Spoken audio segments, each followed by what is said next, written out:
हे उन्हाळ्याला लागतं माका होणार ताण नाही पाणी खाऊ होता काय पाणी तरी पाणी खाल्याने आस्ते आस्ते पुढे वरात गेली जशी जशी वरात नसतं तशी हलतो माका वाटलं ह्यांका निमार लागला उन्हान जवळ गेलंय हो कुठला काय झाला तुमचा नाही उन्हा लागले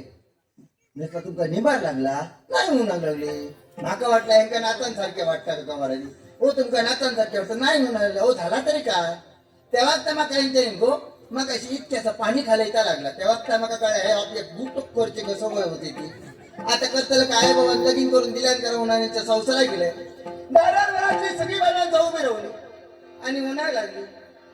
नाव घेऊकच आहे आता उठता येऊ नाव काय घेतो गंगाराम म्हणत सगळं हो गंगारामाशिवाय कोण बोलतच नाही उठला गंगारामाचे दोन पायाने भजन करता कुठलं ह्यो नाव काय घेतो नाही उन्हाळ्या गंगारामाचं नाव घेऊकच आहे उठला तुमका जमात तसा तुम्ही नाव घ्या गंगाराम आपलं टुला टुला दरवाजात उभं नाव घेऊन सुरुवात केली चवळीची शेंग म्हशीक चालली आणि शेवत्याबरोबर लगीन करून घेतल्यानंतर काय ऐकणार नाही आता काय करतात पण काय याचा नाही आमची पाच आणखी बाहेर माणसं ती उन्हाळ्याली चौथ्या गो आता त्यांनी नाव घेतलं आता तू पण नाव घे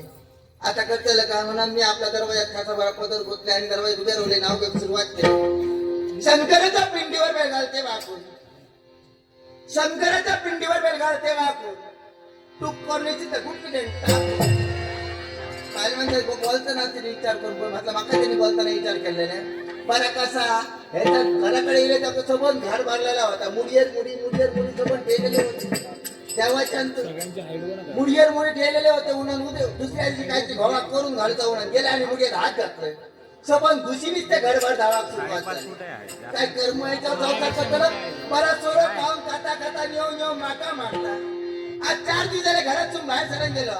हो देवा चालतो भांडणं घ्यायचा तुमका आता सांगा कसली आता भांडणं घ्यायचा सांगा पोरा चालत नाही म्हणून याची भांडणं पोरा कशी रात्री मग तुम्ही सांगा रोज सबंध दिवस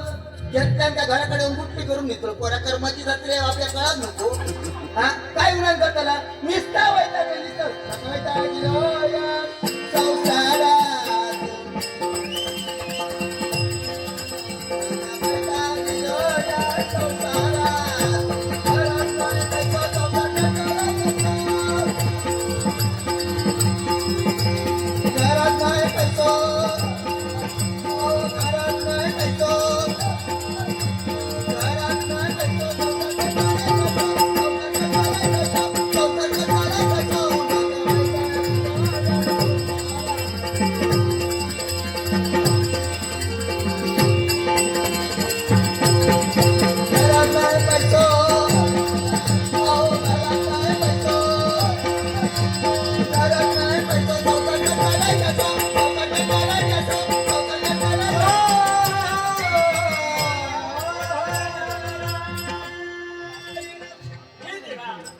तुझ्या आशीर्वादानं आज नाट्याला प्रारंभ केला पण देवा या विश्वाचा करता करिता तू आहेस निमित्त मात्र मी आहे पण भगवंता काही का असे ना तुझा मंगलमैत्रीचा आशीर्वाद माझ्या सदैव पाठीशी राहू दे एवढी देवा सविनय प्रार्थना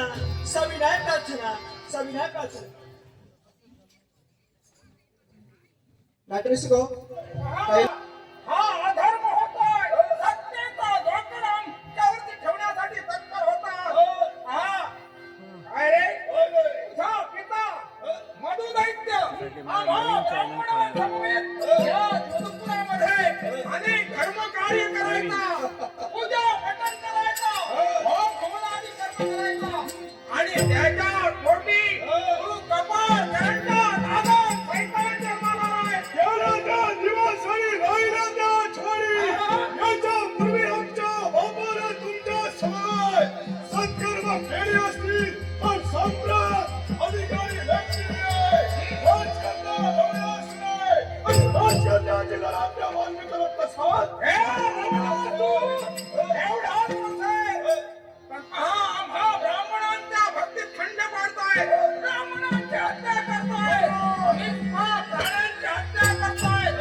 त्यावेळी हा. या वेदऋषींनी